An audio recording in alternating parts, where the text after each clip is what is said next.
عبداللہ بن عمر رضی اللہ تعالی عنہما آپ فرماتے ہیں، المستدرک علی الصحیحین کے اندر یہ حدیث پاک آتی ہے، آپ فرماتے ہیں کہ ایک شخص کسی ناپ تول کرنے والے بندے کو ملازم رکھے، یعنی ایک بندہ ملازم رکھا ہے، اس کی ڈیوٹی یہ ہے کہ وہ پیمائش کر کے لوگوں کو دیتا ہے یا تول کے چیزیں دیتا ہے، اس کی ڈیوٹی ہے پیمانے پر۔ تو آپ فرماتے ہیں کسی شخص نے ناپ تول میں کمی کرنے والے بندے کو ملازم رکھا، اب اس کو علم ہے کہ یہ جو ناپ تول کرنے والا میرا ملازم ہے یہ کمی کرتا ہے،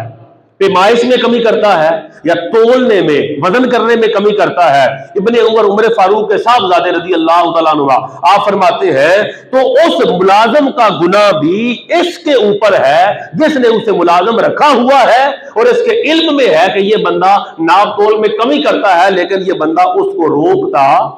نہیں ہے۔ گویا ناپ تول میں کمی کرنا،